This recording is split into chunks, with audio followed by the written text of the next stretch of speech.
Hi, today we are here to learn about Comte's social statics and social dynamics. We're going to learn and understand about these concepts today of social statics and social dynamics. The word statics, according to Comte, meant order and dynamics meant change. So let's try to concentrate and look at these concepts and how did Comte make sense of them. As having already introduced you earlier, let's have a look at today what Comte has to present before us about his sociology, which he classified under social statics and dynamics. So today's presentation is broadly divided into an introduction to this, the statics, the dynamics, and then we will conclude for today. Looking at what we see with reference to Comte's sociology, he had divided into two parts, that was statics and dynamics.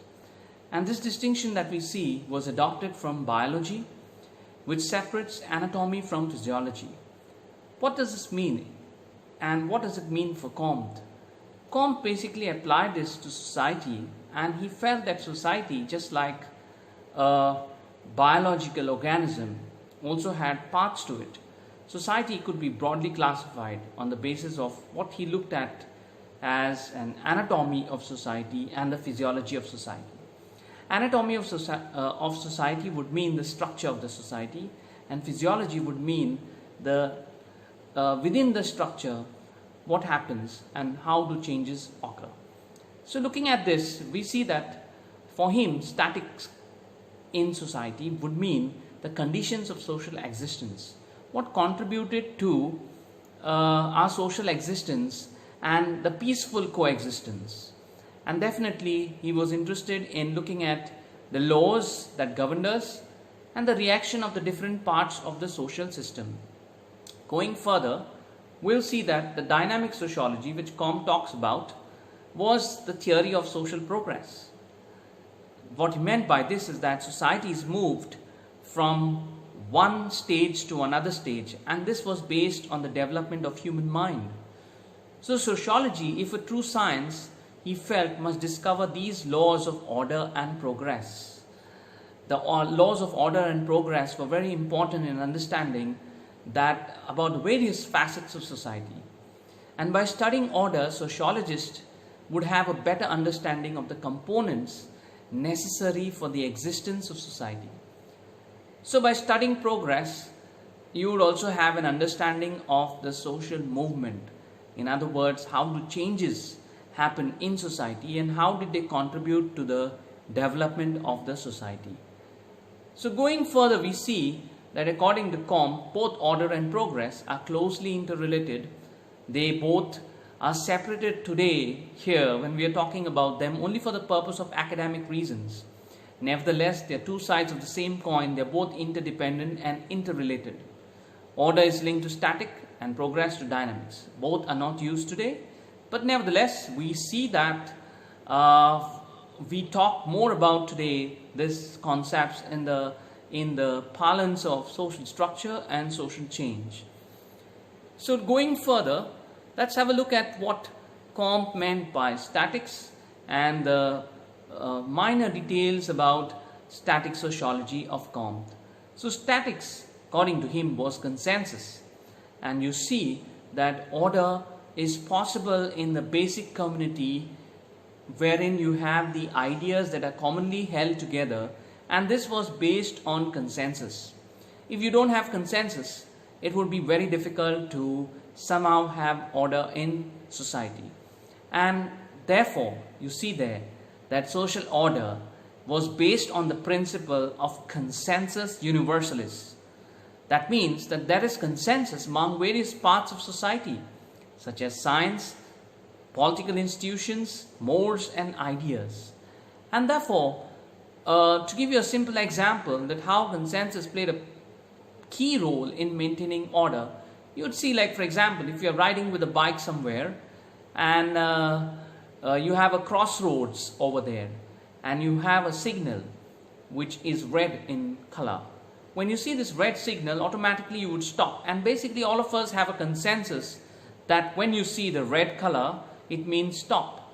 and that is why we all stop and we allow the other on the other road to go. Imagine if we never have this consensus, there would be disorder. And thus, for Comte, the principle of consensus is very significant in understanding various facets of society and how there is order within that facet of society. So as you see here, for Comte, consensus was key principle, and he related it strongly to two important aspects of society. One was language and the other one was religion. So looking at language, you'll see that the vessel of thoughts and culture of the previous generation is because of language. Language is what binds us together. Language contributes to social solidarity, social cohesiveness, and it is the binding force of both the present and the past. Language is possible because of consensus. To give you a simple example, say we are talking about the word red, which is in my background, and you will see that this color red is denoted by a sound red, and red means a color, and we all understand this, that a particular color that appears like this way will have a sound of red. The same thing in Konkani would mean tamde or tamdo, and this sound of tamdo would mean again red. So all of us, maybe those who are only Konkani speaking, would have a common consensus that the color that appears in my background is tamdo, and the color that appears in my background for English speakers is also red. And that is possible because of the consensus of the sound that we have and what we look at. Going further, we shall see that how this same point of consensus is applied to another aspect of society like religion. And we see that in religion, same like language, religion plays a role of binding people together. It is because of the common cult that we have, the common system of belief that we have. And further, it contributes to a unifying principle where we also find division of labor among people because of their religious beliefs. And because of the consensus that we have, again, when we talk about religion, it's possible for us to have this common belief, to have this solidarity among each other. And this is what Comte meant by his statics and static sociology. So as you see here, for Comte, statics again was possible because of consensus. Comte identified three levels of society: the individual, the family, and the social combinations.